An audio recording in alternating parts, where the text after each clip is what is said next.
Welcome back once again, real people, real life, Wichita, Kansas. Erica! We all did it. Okay, you were right there. Our buddy had to leave us because he had to get to work and do some other stuff, so he'll be back and joining us again on this topic as well as others. And you were right in the middle of discussing some things. Again, our topic is still human trafficking. Pick up where you were. Okay. Well, as more and more industries are getting trained in prevention, it's just fabulous what's being done and the rescues. So this young lady was against the window where that nobody could talk to her, and the airline flight attendant had been trained in what to look for. And so she tried talking to her, and the man that was with her was much older, and he would never allow her to say anything. So she was trying to figure out how to get through to the girl. And so she went into one of the restrooms at the back of the plane and wrote on a napkin, let me know if you need help. And then she left it in there, and then she got, by motions, to tell the girl to go to the restroom. And she's like, oh, well, the other ones are full, she told him, so that he wouldn't be suspicious.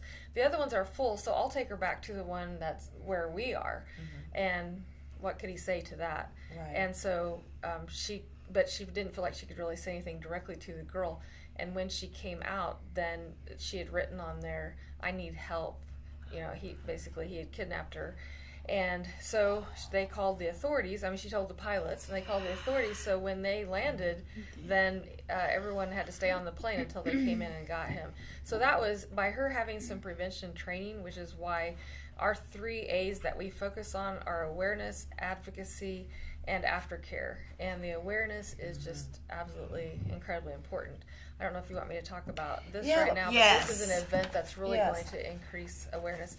Okay, so there's this group in Grand Rapids. The lady that started the group actually trains like Homeland Security and a lot of law enforcement.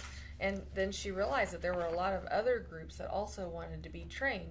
We call them everyday abolitionists. Like all of us, we're everyday abolitionists because that's something that's important to us and that's something we want to fight. So we're bringing her here and all of her team on November 4th, and it's going to be a full day at the hotel at Old Town Convention Center.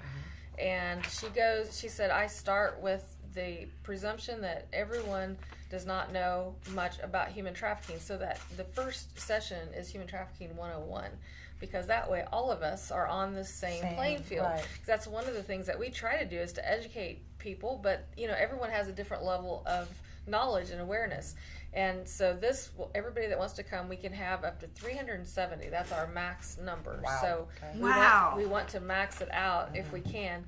And then what I loved about her program is at the end of the day, the last session, no matter what industry that you're in, she has over 40 different industries, and she has a packet that she gives out, and her team, I mean, not just her by herself.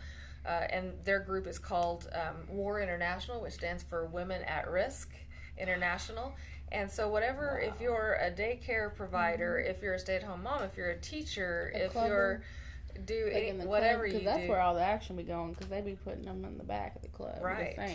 Yeah, so even if it's in your neighborhood, they give you the training on what you can do to be aware of this. And so that's the first time I've seen that.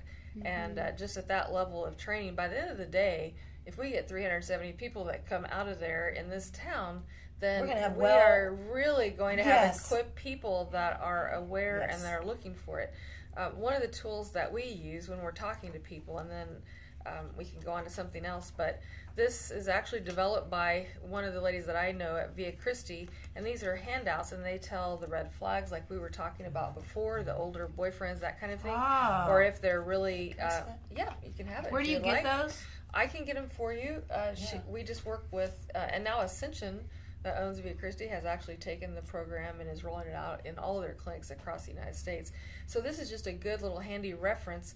And then the other thing that we try to always teach people is, if you see something, obviously the phrase "see something, say something," but there is a text, since we all text so much, you can text "Be Free," BEFREE, and then just put in there "help" or whatever the issue is, and that is monitored live.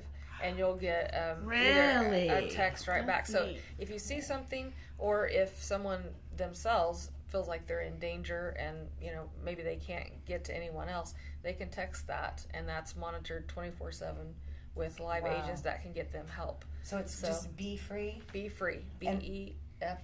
And then you... And then you just... And then you just enter, so you text that, Be Free. Right. Okay, so... No, I'm sorry. The number is Be Free. Yeah, you can look at the equivalent of the numbers with the letters on your dial pad. And then the actual message, you just put help or whatever the situation is, and you'll immediately get a response. And they'll say, "Are you in danger right now?" So they figure out. Can I practice? If you'd like. Try it. Yeah, try it. it. Just do it and then say this Hands is a on sample. This is a test run, just making sure this works. Right. Yeah. Yes. I do want to make sure that people, do get Cops some are gonna amount swarm of this training. place in 5 seconds. They Absolutely. kicking in these windows, coming like Right? Yeah, I don't need any. Well, we ninja Be moves. Free. We just spoke to the Hutchinson Crime Stoppers last week, and so there's just so much interest right now, which is great because the more people that know what to look for, the better that we're going to be equipped. Now, my other soapbox we can talk about later, but that's on the demand side and the laws that are affecting that. So, I do want to finish up with some of the laws and where we're at with Okay. that. I got it. But I think too, what 233, can we 733. tell parents right here, right now, to be looking for as we're coming into, my big thing. I know I've said it earlier, but spring is getting ready to sprung. It's basically over, and summer's here, and kids are going to be doing a lot more activities and this and that, and it just gets a little bit more hectic, I think. And what can parents, grandparents, what can we be focusing on? What can we be looking for? What do we need to It see? works. Okay, I'm just saying. But it says dial 911. Hang on, Yeah. we're going to go into this. Hang on, this is good. basically, what we've talked about earlier, just making sure that you really know what's going on in your kids' lives. That is one of the most important things. And for there's also domestic trafficking, as far as like domestic help and that kind of thing. I was going to ask you about that. Are you referring to like the state stepping in and removing children from parents and stuff like that? No, I'm talking about that sometimes people end up in a Selling domestic their own. servitude and they don't realize it. They think they're just going to go to a house to call or something, or to clean, and then they end up being kept there. So the neighbors also in your neighborhood need, because some of those have been rescued because the neighbors noticed that there was another adolescent at that house, but that never went to school. They never saw them leave, and they saw all the other kids leave. They're getting pretty Open creative with in it. some They of are. this. And the thing that Ew. concerns me, and this is what I would, any kids that you have that you can stress this to, this grooming that we were talking about earlier is so prevalent right now. And they come in, and the one girl that was 17, she was a waitress, and she was a really on target young lady.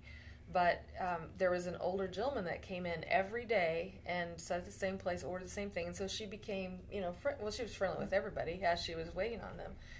And so this is the other thing, how far in advance that they're planning now. He was asking her what she liked about different things, what her plans were after school and blah, blah, all these things. And she was just, he was just another customer that came in all the time. She didn't think anything of it. Well, then one night when she was working, this group of young men came in. He wasn't there.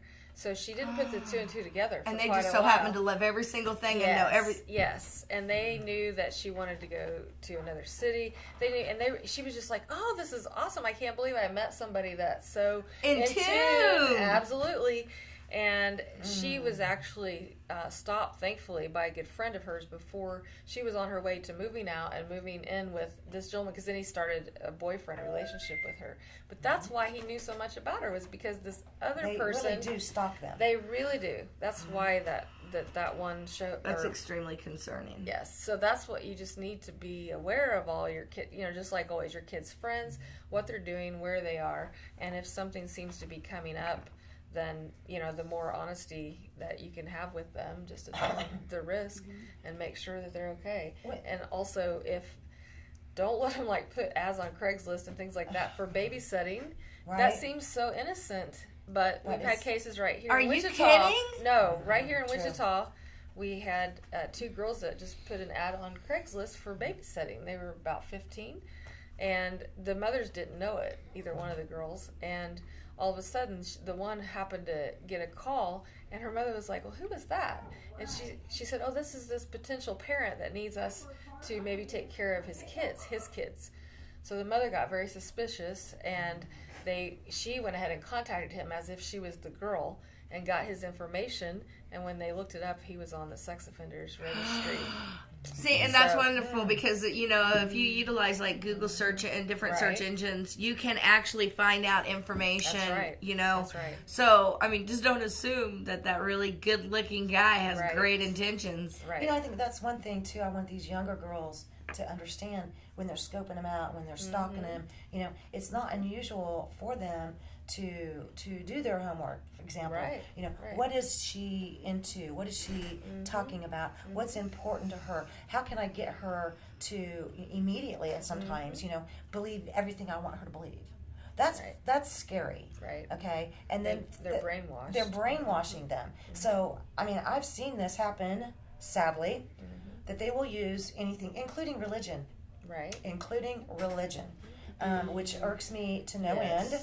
Yes. You will have these people out there who are doing nothing, quite frankly, but running scams, and they're running human trafficking, and they use their claim that they are a man of God. You know, they don't necessarily have a church by whatever. You know, they claim to be a prophet. They claim to be all these crazy things, you know, but really what they're doing is making money off of people's kids, their grandkids, and anything and everything that they possibly can. And I know it's that sick. we've talked a lot about the girl aspect, but we can't ignore the fact that this happens cannot. to Right. the boys. That's right. It does. You have to apply the Yes. same rules, Right. Because and gay men. Too. well, that's what I'm Yes. saying. Gay men, gay boys, young gay men, Yes. straight Yes. boys. And, Well- They use them for labor. Yes. Well, And you know, with we- the Pokemon phase, I mean, Yes. those kind of Oh things. yeah, because you are not paying Oh, my attention to your word. surroundings. right? No, there was these two men that went out to make a point, and they were into Pokemon, and so they saw this group of kids, and they started talking to them about Pokemon, and so they were like, "Oh, our cell phones are almost dead," because they'd been going to all the Pokemon stops, and so the guy said, "Oh, that's okay, we can charge them up in our vehicle. We found another one that's too far to walk, so let's just drive over there." And so all these kids got in their vehicle because they're all playing Pokemon. Right. So that level of trust they thought was Oh already my there. God. And as soon as they got them in the vehicle, they were doing this to make a point. Fortunately, they weren't bad guys; they were good guys. But when they shut the doors, they just rounded on the kids and said, "What on earth are you doing getting in our vehicle and you don't know us? Thank If God. you had been an abductor, you would already be on your way out of here right now." Right. So I want your mom's yeah. phone number right now. Exactly. Do you know what your son just Exactly. did? Yeah. He got Well, in a maybe stranger's that- car. Maybe that's what we need to do. We're Be talking about proactive wanting out to there. put together some public service announcements that we Right. can do something with on radio and TV. How do we get this image across to the parents and to the children? And yes, men, boys, you're Yes. just as susceptible. And I know Right. that you want to say, "Oh, I'm a macho guy," you know. Not when somebody's drugging you. Sucker and punch grabbing like you that and- guy that was just on here Right, talking right, about. You can't right, you can't right. undo that. You can't do nothing about that. You Well, can't- Well, there's more even examples. another level of legitimacy for the boys that they are actually recruited to be turned into pimps, Correct. and that so some of them are not Yes. necessarily doing it out of a desire that they want to. Girl, she had a Some- story yeah. about a teenage pimp the other day. We're gonna come back to that story. Yes, I want to hear that. absolutely. And I want to get to your question. Well, Go no, ahead. I'm Okay, just hang making on, the guys. point that I think that the more examples like that of Yes. showing, hey, wait a second, look how Right. vulnerable you are. Right. I mean, there was a social media thing floating around of a guy with a dog that would go up to the Right. parents at a park and say, hey, Right. have you taught your kids about safety? If I go up and start talking to them, what do you think their response is going to be?